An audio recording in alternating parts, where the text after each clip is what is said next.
अब हम सिग्नल्स को ढूंढ रहे हैं। जब वो मिल जाएंगे तो हमें नजदीकी लोकेशन का पता चल जाएगा। तुमने जो किया है पता है किसके साथ किया है? कौन? तेरे लिए शाहीन, हमारी फौज आ रही है, उसे कोई नहीं रोक सकता। फिर हमें किस बात का डर? किसका बदला लेना है मुखिया को? क्यों लगाई थी लोगों ने फांसी? जानेंगे अपनी आज की इस वीडियो में। So hello and welcome friends to today's video. मैं हूं अंजलि और आप देख रहे हैं पॉलीग्राफ स्टूडियो। लेकिन दोस्तों, ये सारा डिस्कशन शुरू करने से पहले ना मैं आपको बता दूं कि अगर आप भी सिनेमा की दुनिया से जुड़ना चाहते हैं और काम करना चाहते हैं हमारे साथ, तो डिस्क्रिप्शन बॉक्स में दिए हुए जॉब लिंक पर क्लिक करें और इस अपॉर्चुनिटी का भरपूर फायदा उठाएं। तो चलिए अब शुरू करती हूँ अपनी आज की इस वीडियो के साथ आगे की कहानी बताते हुए। जेलर यानी कि रजनीकांत ने जैसे ही मुखिया के साथ मिलकर अपना ये हिडन टास्क शुरू किया, पूरे शहर में वापस मुखिया का गिरोह ना सक्रिय हो गया और वापस अमीरों के घरों में चोरी होनी चालू हो गई। अब मीडिया और पुलिस को भी ना कुछ समझ में नहीं आ रहा था कि आखिर ये कैसे हो रहा है। जब टीम का मुखिया ही जेल में बंद है तो ये लोग आखिर अब भी कैसे अपने काम को अंजाम दे पा रहे हैं। मीडिया इस मुद्दे में काफी एक्टिव है। मीडिया से पुलिस ने जेल के अंदर की ना बहुत सारी बातें हिडन रखने की बहुत कोशिश की, लेकिन मीडिया के खबरी भी तो हर जगह ही होते हैं। टिप दिया और वहाँ रिपोर्टर्स पहुंच गए। एक मेन एसपी अपॉइंट हुए हैं जो इस अजीब से केस को हैंडल करने के लिए तैयार है। उनका दिमाग भी ना मानो तेज है।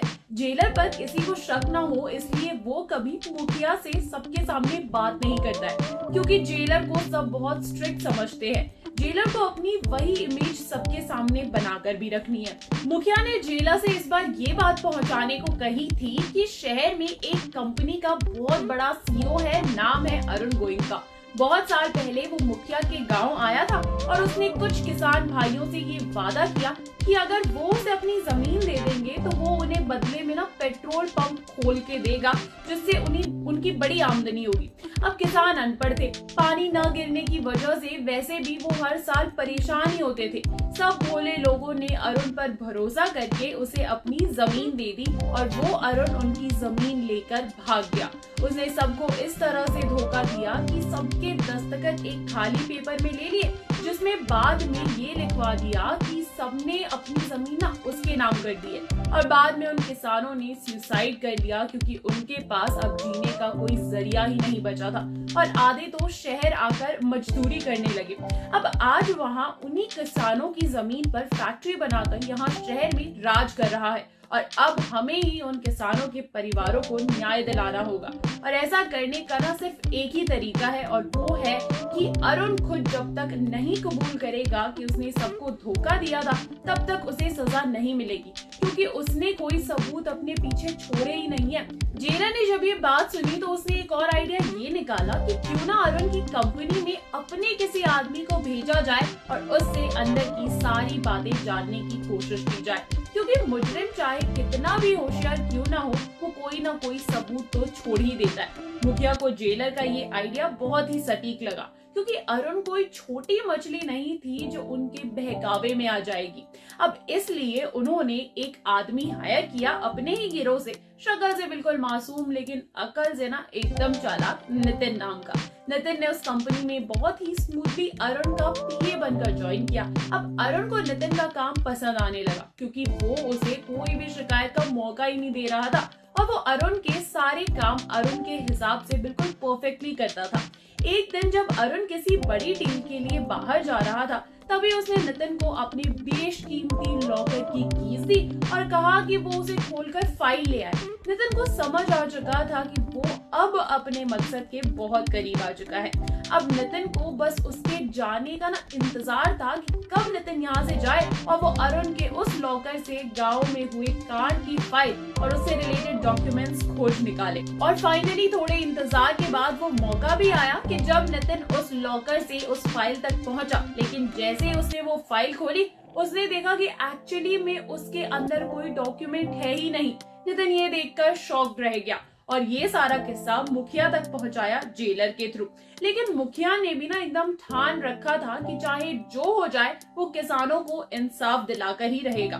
इसके लिए उसने जेलर से कुछ ऐसा कहा बुला के पास में, जिसे सुनने के बाद एक बार तो खुद जेलर ही डर गया। पर अब तक जेलर और मुखिया एक दूसरे को पूरी तरीके से जान चुके थे। प्लानिंग ये की गई कि मुखिया को ना 2 रातों के लिए जेल से बाहर करना है और दिन होने से पहले मुखिया को वापस उसके चैम्बर में आना पड़ेगा ताकि किसी को कोई भी शक ना हो। और ऐसा इसलिए ताकि मुखिया बाहर जाकर खुद ही अरुण को ये धमका सके कि उन किसानों में से एक उसका छोटा भाई भी था जिसने अपने पूरे परिवार के साथ फांसी लगा ली थी। मुखिया शहर में नौकरी करता था तब, और जब वो घर लौटा तो सब खत्म हो चुका था और इसलिए वो अरुण को छोड़ेगा नहीं, उसे बर्बाद करके रहेगा। अरुण तक मुखिया पहुंचा और उसने अरुण से कहा कि अगर उसने सबके सामने आकर खुद का काला सच नहीं कबूला तो वो खुद ही अपने हाथों से उसे मार डालेगा और उसके पूरे परिवार को ठीक उसी तरह से खत्म कर देगा जैसा उसने उसके परिवार को किया था। अरुण एक बहुत बड़ा फ्रॉड था, उसे ऐसी धमकियों से डर नहीं लगता था। उसने पहले बहुत से मर्डर्स को अंजाम दिया था, इसलिए उसमें किसी तरह का कोई भी गिल्ट नहीं था। लेकिन मुखिया ने उसे लास्ट अल्टीमेटम ये दिया कि अगर इस बार उसका परिवार खतरे में होगा तो वो उसकी वजह से या तो वो सबको न्याय दे या फिर अपने परिवार को हमेशा के लिए खो दे। अरुण को जब ये धमकी मिली तब वो थोड़ा डरा और सोचने लगा, लेकिन अरुण भी हार मानने वालों में से नहीं था। उसने भी ये दिमाग लगाया कि मुखिया आखिर कैसे उस तक पहुंच गया। कोई तो है जो लंका भेदने की कोशिश कर रहा है, कोई तो है जिसे ये पता है कि क्या है अरुण की वीकनेस और किस तरह से वार करना है।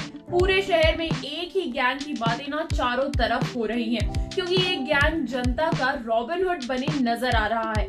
अमीरों के यहाँ पर रोज ही डकैती की खबर आती है और वही पता लगता है कि स्टेशन के बगल वाले स्लम एरिया में कल रात को ही किसी ने 50 कंबल रखवा दिए थे। पुलिस के भी समझ में नहीं आ रहा है कि आखिर करे तो करे क्या। गरीब अपने इस नए रखवाले को जानते तो नहीं है, लेकिन ये जरूर जानते हैं कि वही उनका भगवान है और उसे ही अपना भगवान मानने लगे हैं। मीडिया अपने तरफ से पूरी कोशिश में लगी हुई है कि कैसे पता लगाए कि आखिर है कौन वो आदमी जिसने ये किया है या फिर करवाया है। लेकिन इन सब में एक कैरेक्टर है जिसने इस केस पर बहुत ही बारीक नजर रख रखी है।